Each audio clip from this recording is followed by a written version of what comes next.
The ancient Sumerians were a people in southern Mesopotamia who founded the world's oldest known civilization. On the fertile land between the rivers Tigris and Euphrates, they produced enough food to experience a rise in population sufficient to form urban centers. Among these were cities like Ur, Eridu, Uruk, Lagash, Umma, Nippur, and Kish.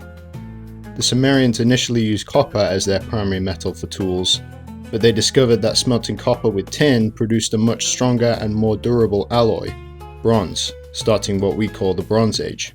Since both copper and especially tin were rare, wide-reaching trade routes were established to facilitate bronze production. Most Sumerian cities were independent states, each with their own king, and they warred against each other from time to time. Umma and Lagash seem to have had a bitter rivalry and frequently fought for dominance. It was in this context that a king rose up who shook up the established order. Lugal-Zaggisi, king of Umma, ended the rivalry once and for all by conquering Lagash and brutally sacking it. This event is written of in the Lament for Lagash, a literary work describing the destruction that accuses Lugal-Zaggisi of committing a greatly sacrilegious sin by desecrating the city of the Sumerian god Ningirsu, Lagash's patron deity. After crushing Umma's rival, Lugal-Zaggisi marched out and took on the most powerful city in Sumer, Uruk. He captured the city, making it his new capital, and went on to conquer all of Sumer. Some sources claim that Lugal-Zaggisi went even further and captured all of Mesopotamia. If this is true, then it would be fair to say that Lugal-Zaggisi founded the world's oldest known empire. Regardless, this was the peak of Lugal-Zaggisi's power, and it soon came crashing down just as quickly and violently as it had come about. The man that we know as Sargon of Akkad seems to have emerged during Lugal-Zaggisi's reign as a challenger to his kingship over Sumer, but his origins before this are unknown for sure. We don't even know his original name. Sargon, or Sharakin, is a title which means legitimate ruler. A popular version of events has Sargon starting out as the son of a gardener in Kish who rose up to become the cupbearer of Ur-Zababa, the king of the city at the time of Lugal-Zaggisi's rise. The role of cupbearer was extremely important and high-ranking because its occupier was entrusted with the king's very life, as he was responsible for serving the drinks that were vulnerable to being laced with poison. The story goes on to detail Sargon's favor with the patron goddess of Uruk, Inanna, using it as the explanation of how Sargon came to replace Ur-Zababa. What's clear is that somehow Sargon ended up in control of an army, and with that army he marched to Uruk and fought a battle against Lugal-Zaggisi. Sargon was victorious, taking the city and binding the dethroned king of Sumer in chains before going on to conquer all of Sumer for himself. He pressed north and took the rest of Mesopotamia, with key cities like Mari and Ebla falling into his hands. Sources claim that his dominion stretched from the Upper Sea, the Mediterranean, to the Lower Sea, the Persian Gulf. Sargon made the city of Akkad, which to this day has never been found, the capital of his empire, and some sources record him as the original builder of the city. The Akkadians were a Semitic people who lived north of the Sumerians and spoke their own distinct language. Akkadian was enforced as the official language of Sargon's empire, making it the dominant language of the region. It's unclear whether Sargon himself was Akkadian, or if he just highly favoured them after his conquests, since, as mentioned previously, we have some reports claiming he was native to Kish. The next enemy of Sargon of Akkad was Elam, the powerful civilization neighbouring Sumer on the east, consisting of cities like Susa and Anshan on the Iranian plateau. The Sumerians had long been fighting the Elamites, and Sargon kept up the rivalry by going to war with them himself. He decisively defeated them and captured Susa, subjugating Elam and further expanding the Akkadian Empire. Such was the might of Sargon the Great that he even appears to have been mentioned in the biblical book of Genesis, which says in chapter 10 verses 8 through 10, "And Cush begat Nimrod, he began to be a mighty one in the earth. He was a mighty hunter before the Lord, wherefore it is said, even as Nimrod the mighty hunter before the Lord. And the beginning of his kingdom was Babel, and Erech, and Akkad, and Calneh, in the land of Shinar." Given the cities named, the fact that they are said to have been under one kingdom, and the setting of the verses being the emergence of Sumerian civilization, Sargon of Akkad seems to be a likely candidate for the identity of this Nimrod figure. Or perhaps Nimrod refers to Sargon's grandson, Naram-Sin, who reigned after him and brought the Akkadian Empire to its peak. His reign will be covered later.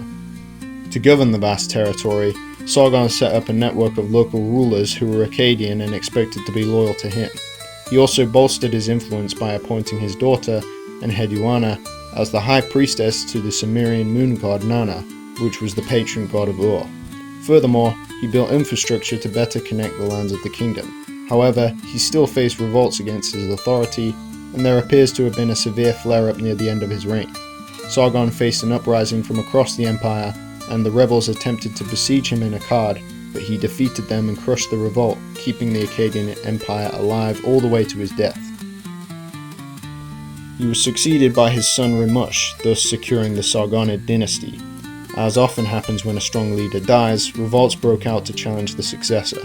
Numerous Sumerian cities rose up in rebellion, and Rimush was forced to crush them one by one. He did this with serious brutality, sacking his own empire's cities to punish their disobedience. When Mesopotamia was stabilized, Rimush went on campaign against Elam to reassert Akkadian rule. The Elamites formed a coalition with other kingdoms to the east to fight back, but the Akkadians attacked and destroyed the coalition army, winning a decisive victory. Elam was again subjugated, and Rimush took valuable spoils back to Mesopotamia. However, in spite of these victories, his reign came to a violent end when suddenly he was assassinated in a palace conspiracy. Rimush was succeeded by his brother, Manishtushu. Thanks to the hard work of his predecessor, Manishtushu's reign was free of major revolts, allowing him to develop trade and the economy.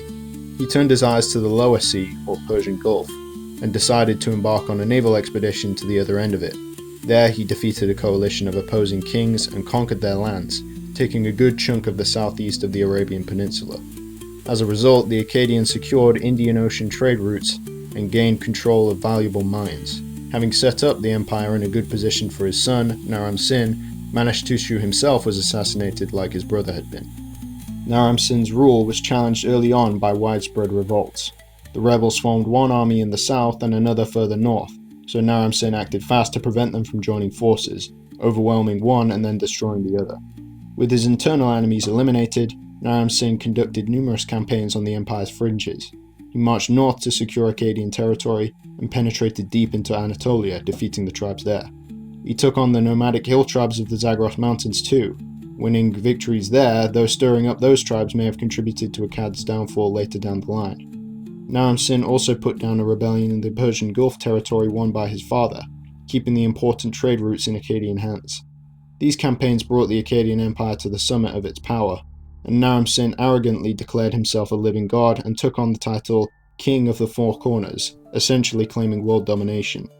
His reign was long and prosperous, and upon his death he left the kingdom to his son, Shah-Kali-Shari. Under Shah-Kali-Shari, the empire went into decline as multiple enemies attacked: the Gutian people of the Zagros Mountains, the Elamites, and the Amorites, a Semitic nomadic people. Simultaneously, there appears to have been a devastating famine, which would have triggered mass movements of people due to food insecurity. Shah-Kali-Shari managed to overcome his enemies and prevent the empire's collapse temporarily, and he seems to have followed his father's practice of claiming to be a god. However, he died suddenly, likely through violence, and chaos erupted. There was an immediate succession crisis, and numerous individuals rose up and proclaimed themselves king. The Sumerian king list, one of the most important primary sources for the Akkadian Empire, described the situation saying, "Then who was king? Who was not the king?" Amid the power struggle, central authority was severely diminished, allowing territories to break free from the empire and achieve independence. Elam returned to its prior state as an independent kingdom, the 4th dynasty of Uruk and 2nd dynasty of Lagash established control over Sumer, and both Syria and the Persian Gulf territories fell under the authority of other powers. The accession of King Dudu ended the Akkadian succession crisis, but he ruled over a territory that was a mere shell of its former glory. Dudu was succeeded by his son, Shu-Turul, and in his reign the Gutians began to make incursions into Mesopotamia. Their presence built up until finally they rose up and seized control of the cities, overthrowing Shu-Turul and the Sumerian dynasties and establishing their own dynasties. The Gutians were nomadic and did not use writing, which made their period of rule somewhat of a dark age for the region. However, this is a generalization, since different cities had different experiences. Sumerian literature shows hatred of the Gutians, viewing them as uncivilized and inferior. Among these, one poetic work, The Curse of Agade, Agade being another name for Akkad, blames Naram-Sin for the downfall of the empire, accusing him of offending the gods and causing them to unleash the Gutians on Akkad as punishment. The city of Akkad itself was severely damaged during the conquest and went into irrelevance, which is largely responsible for modern archaeologists being unable to find it. The empire left a huge linguistic legacy, with Akkadian remaining the dominant language of Mesopotamia for centuries. Sargon of Akkad was remembered in the region as a legendary figure and a model for all great rulers to follow after.